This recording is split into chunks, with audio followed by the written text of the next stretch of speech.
Hi everyone, welcome back to my way journey. So in this video we'll discuss about the VCI counseling 2024 procedure and the fees of all the rounds.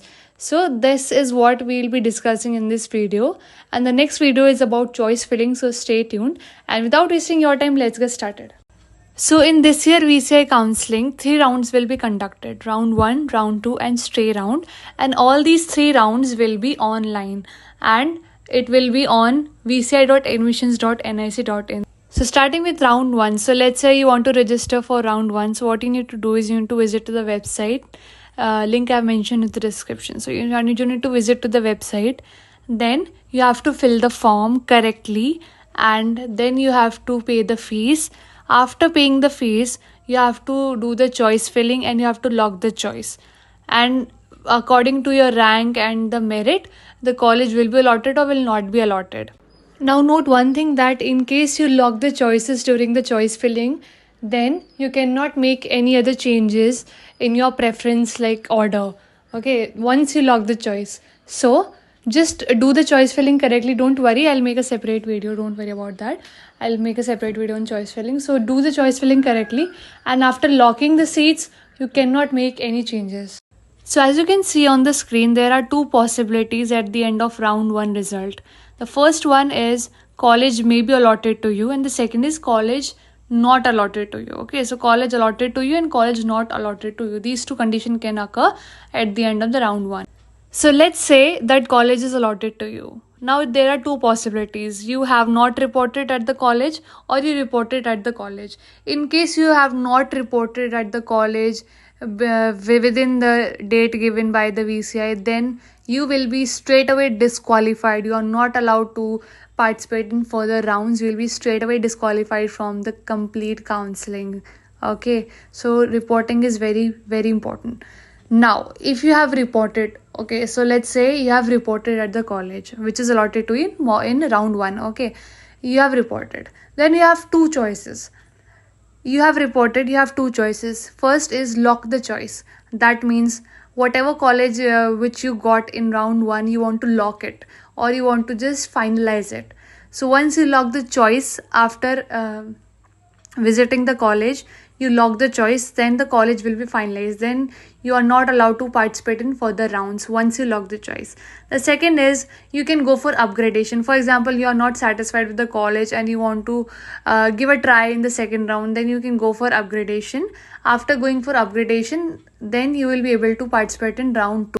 Now, in case you chose for upgradation, then you do not have to pay round 2 fees because you earlier paid in round 1. So you do not have to pay the fees again. So you can directly participate in round 2 and you can do the re-choice filling. After re-choice filling, you can participate in round 2.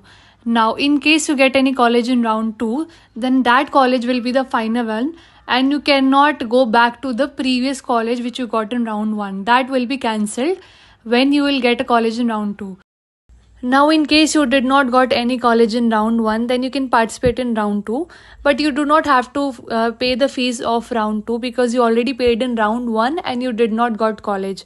So you do not have to pay the fees of round 2. You can directly participate in round 2. Now coming to round 2. So total 3 types of students will be participating in round 2. What are those 3 types of students? First one is who got college in round 1, who reported at the college but chose for upgradation. So that student will also be participating in round 2. And the second category student is that who did not got college in round 1, so he is participating or he or she is participating in round 2. So the second category. Third is who did not register for round 1, they are straight away registering in round 2. So these 3 category students will be there who will be participating in round 2. Now at the end of round 2, 2 things can happen. First is college may be allotted to you, and second is college may not be allotted to you. So these 2 things can happen at the end of round 2. Now let's say you got a college in round 2. So if you fail to report at the college, then you will be straight away disqualified. You will not get college. And for example, if you reported at the college. Okay, you got the college in round 2, you reported at the college, so that college will be the final one. You cannot participate in the further round, that the last round, that is stray round. You cannot participate in that. If you are participating in round 2, you got college, then that will be the final one. So whoever is participating in round 2 and got any college, then that college will be the final one. You have no option.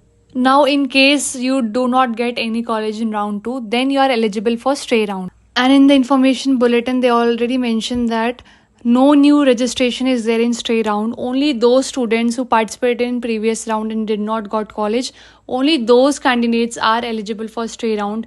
There is no new registration this time. So this is a very important thing you should keep in mind.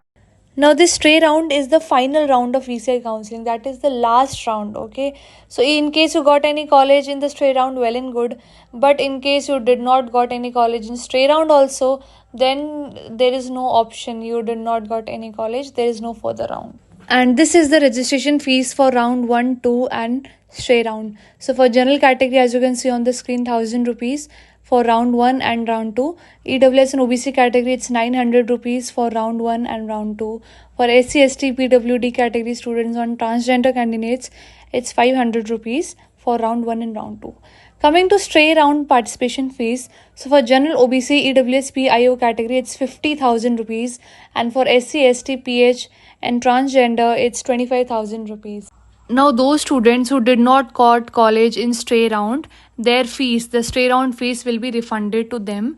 And in case you got college and you took admission in that college which was allotted to you in stray round, then also the stray round fees will be refunded to you. But in case you fail to report at the college, if that college is allotted to you in stray round, if you do not report at the college, then the fees will not be refunded to you. This is the very important thing you should keep in mind before applying for the stray round. The round 1 and round 2 fees is not refundable, as it is not that much as compared to stray round. So stray round fees is very high and it is refundable in certain cases which I mentioned earlier. Okay, so round 1, round 2 fees is not refundable. It's just participation fees which you have to give.